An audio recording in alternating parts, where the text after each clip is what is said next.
Sounds like they're living down in Haran. Sounds like they're pretty comfortable in Haran. Sounds like they're pretty complacent in Haran. As far as they knew, that person was one heartbeat away from hell. And they'd rather offend them and hurt their feelings than find another seat. And listen, I want to be a blessing to somebody else. Amen. I want to be blessed, but I want the blessing as well. Moving on. Now, this is my last point and I'm done. I've kept you longer than I intended to. I want to talk about the moving in. Here's where it gets even better. It was gooder, but now it's better. Number one, I see this. I see the pilgrimage. I see the pilgrimage. Look with me, if you will, at verse 4. The Bible said Abraham departed as the Lord had spoken unto him. And Lot went with him, and Abram was 75 years old when he departed out of Haran. Did you notice that? The Bible said Abram was 75 years old. Friend, let me tell you, you may have been living in Haran for a long time. Hey, it ain't too late for you to get up out of Haran. How do you know, preacher? Because you still got breath in your lungs. You're still sitting in a padded pew hearing the gospel preached. The Spirit of God has already challenged somebody's heart, has already confronted somebody's spirit, has already dealt with somebody's mind. Hey, I'm talking, I don't care how long you've been in the church. I don't care how many positions you hold. I don't care how long you've been doing what you're doing. There is always room to move up. And there is always a need for us to move just a little closer to Canaan land. And to be what God would have us to be, and to do what He had us to do. And so the Bible said Abraham departed out of Haran. And he was 75 years old. That's right. I said he was 75 years old. He was 75 years old. Some said, preacher, I'm just too old now. I'm too set in my ways. No, you're not. Well, preacher, this is just how I've always been. This is how I've always done. I'm just comfortable with this, doing this much and not anymore. Abraham was 75 years old. You know what he said? God, I've been in Haran for a long time. You've blessed me while I've been here, but I know you've got even more for me. I'm going to get up out of this place, and I'm going to go to the land you're going to show me. I'm 75 years old. I've got a wife. I've got all kinds of possessions and servants, and it's not going to be the easiest thing in the world to pack all this stuff up and go. But God, I want your will, not mine.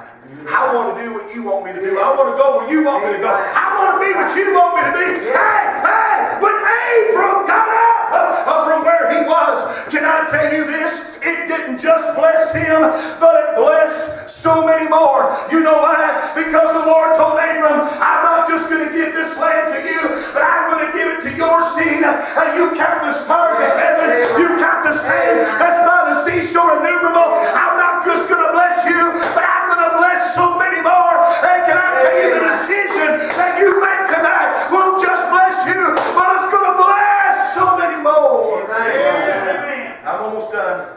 Bless him, Lord. So the pilgrimage, he got up from where he was at. He departed at 75 years old and said, God, I know you got better for me.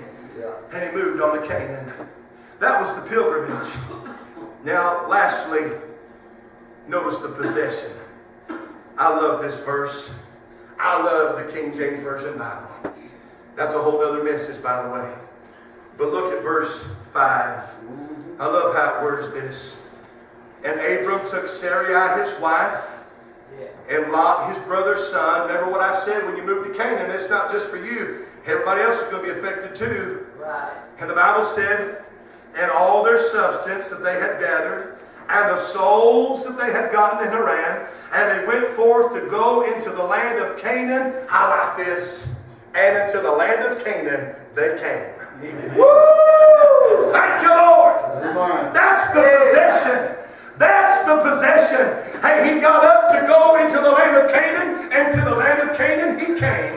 Amen. I don't know about you, Christian friend. I don't know how long you've been in church. I don't know how long you've been saved. I don't know how long your church name's been on the church book. I don't know how many positions you hold, and I don't know your history, but I know this, that we're living in a time that there are many in the church world that are living in Haran. Yeah.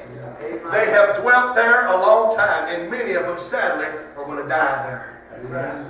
Church after church after church in America is drying up, dying, and closing their doors. Yeah, that's right. We're living in a time of chaos, confusion, and corruption. Yeah. If there was ever a time that the church needed revival, it's now. That's right. Abram could have stayed in Haran probably just like Terah did and ended up dying there. And, but God had so much more for him. I don't know about you, friend. I know this was a whole lot different message. I'm just giving you what God gave me. I know I don't want to dwell in Haran, and I certainly don't want to die in Haran when God's got a Canaan land ahead of me. Yeah. Right. He got up from Ur to travel to Canaan, got halfway there and stopped. Stopped. I don't know what it is that has hindered you. I don't know what it is that has caused you not to move on and have a closer walk, to do more for God, to be what He'd have you to be. I don't know what's hindering you. Some kind of hurt in the past, some kind of offense, some kind of tragedy, some kind of trial. Maybe it's sin. Maybe it's some kind of shortcoming. I don't know what's keeping you from being what God wants you to be. But Mommy, Daddy, Grandma, Grandpa, God's got better for you. And when you get up out of Haran and say, God, I want the Canaan you have for me, it ain't just going to bless you, but you'll be a blessing to somebody else. And can I say this to the Grace Freewill Baptist Church? I know in your heart of hearts, you want to be a blessing to others. You want to make a difference in Lexington, Kentucky. You want to make a difference in the surrounding areas, and you can. Yeah. But like so many that are in Haran, I hope you'll make the decision to get up and say, God, I want to live in Canaan. While the singers come, is that all right, preacher? While the singers come, I'm going to ask every head to be reverently bowed. You can stand with me if you will. Stand with me if you will. We're closing just a moment. Listen. Maybe you didn't do no shouting tonight. Come back tomorrow night. There may be some shouting going on.